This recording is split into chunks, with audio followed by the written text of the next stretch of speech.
Nous arrivons tout doucement à la fin de cette série d'épisodes et nous allons aujourd'hui, dans l'épisode 12, parler un peu de ce qu'il est possible de faire quand justement nous n'avons pas les configurations adéquates.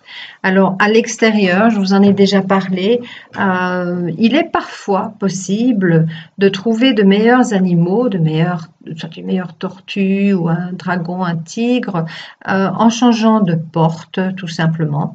Donc voilà, peut-être est-ce possible chez vous.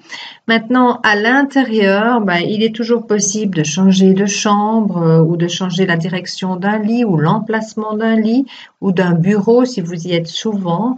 Donc tout cela peut s'étudier évidemment avec l'expert ou vous pouvez vous-même découvrir tout cela en formation. Il est intéressant de connaître aussi l'énergie qu'amène la porte d'entrée et voir si une autre porte d'entrée serait peut-être meilleure. Et ça, ce sont des paramètres à mettre en parallèle avec les animaux, bien sûr, puisque par rapport à l'endroit où vous allez pénétrer dans la maison tous les jours, les animaux seront déterminés suite à cela. Et puis, on peut aussi aller plus loin avec les étoiles volantes, mais là, c'est beaucoup plus délicat. Il est impossible que je vous explique ceci sous forme d'épisodes aussi restreints. Donc, ça, c'est quelque chose que on n'explique qu'en formation. C'est beaucoup trop compliqué, donc un peu délicat à proposer parce qu'il faut être sûr, vraiment absolument certain de la direction, de l'orientation de la façade de la maison.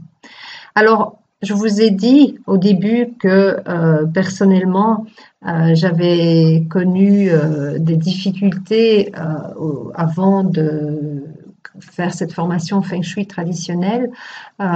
Et ces difficultés, je vais vous en parler un peu. Telle que ma maison était située par rapport à la porte d'entrée que nous utilisions, le dragon côté gauche en sortant donc était faible.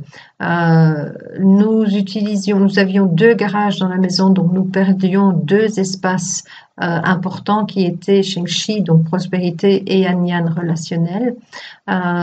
L'entrée ensuite était vraiment trop yin, pas de passage suffisant, c'était pas du côté de la rue, il y avait énormément de végétation, donc ça manquait d'activité yang.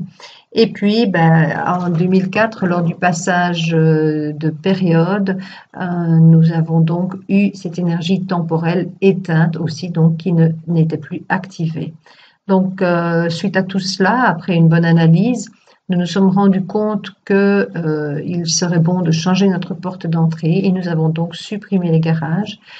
Je dois vous dire que sur 15 jours de temps, une fois les travaux terminés, la situation s'est vraiment renversée et les opportunités se sont vraiment apparues comme par magie et tout s'est remis dans l'ordre. Donc, comme vous comprendrez, je suis une convaincue à 150% du Feng Shui traditionnel, l'ayant vécu et l'ayant fait partager aussi à mes clients. Vous pourrez d'ailleurs sur mon site trouver des témoignages de clients ou de personnes ayant fait la formation. C'est vraiment une formation très intéressante. Elle apporte énormément et elle n'apporte pas seulement au niveau de la maison et de l'analyse de la maison, elle apporte aussi en confiance en soi et en découverte très très riche. Donc voilà, c'était ce que je voulais vous dire à propos des remèdes apportés. Évidemment, je ne veux pas citer tous les cas qu'il existe. Tout cela se fait pendant les exercices pratiques de la formation. Je vous souhaite une excellente journée et je vous dis à bientôt.